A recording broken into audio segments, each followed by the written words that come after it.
희망 2021 신년기획 마지막 순서입니다. 오는 4월 서울시장과 부산시장 보궐선거를 치르고 나면 본격적으로 내년 3월 대통령 선거와 6월의 지방선거 체제에 들어가게 됩니다. 선거 때마다 변화했던 광주 전남의 민심이 이번엔 또 어떤 선택을 할지 정치권의 긴장감이 높아지고 있습니다. 백지훈 기자의 보도입니다. 오는 4월 7일 서울특별시장과 부산광역시장 보궐선거가 있습니다. 여당인 더불어민주당은 보궐선거의 원인 제공 정당이라는 점을 의식한 듯 비교적 조용한 분위기입니다. 우상호 의원이 출마 의사를 밝혔고 박영선 장관과 박주민 의원은 출마 여부를 검토 중입니다. 반면 야권은 정권 심판론을 내세운 적극적인 공세와 함께 출마 선언도 잇따르고 있습니다. 국민의힘에서는 출마를 저울질하는 오세훈 전 서울시장과 나경원 전 원내대표 외에도 7명이 이미 출마 선언을 했습니다. 여기에 국민의당 안철수 대표가 전격적으로 출마 선언을 했습니다. 4월 보궐선거가 끝나면 곧바로 대선 체제로 이어집니다. 민주당은 9월, 국민의힘은 11월 대선 후보를 선출할 예정이어서 보궐선거 결과에 관심이 쏠리고 있습니다.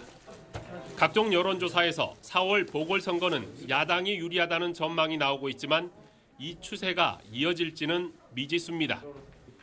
여당인 더불어민주당에서는 이낙연 대표와 이재명 경기도지사가 양강 구도를 이루고 있습니다. 야권은 홍준표 의원, 유승민 전 의원과 국민의당 안철수 대표에다 7월에 퇴임하는 윤석열 검찰총장의 거취가 변수가 될 전망입니다. 호남을 텃밭이라고 생각하는 더불어민주당이나 지난해부터 적극적인 구애를 하고 있는 국민의힘 모두 지역 민심을 얻기 위해 총력전을 펼칠 것으로 예상됩니다. 서민들의 경제적 어려움을 극복하는 것, 이것이 공통된 과제일 것 같고요. 그다음에 특히 호남의 저희 유권자들, 호남민들의 또 가장 큰 바람은 중단 없는 개혁의 완성이다라고 생각합니다.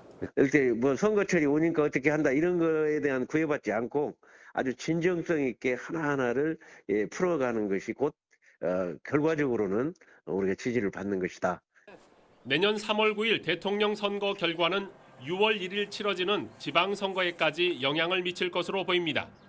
내년 지방선거는 지지율 하락으로 고심하는 더불어민주당에 새로운 대안 정치 세력이 등장할지 여부가 관심입니다.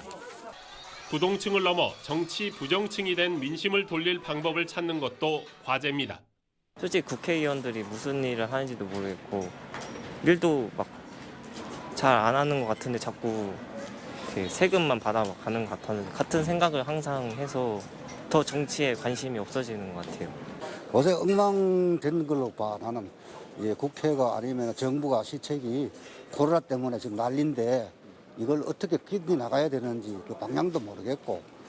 대통령 선거까지는 1년 2개월, 지방선거는 1년 5개월이 남았지만 요동치는 전국은 벌써부터 민심의 향배에 민감하게 반응하고 있습니다. KBC 백지훈입니다.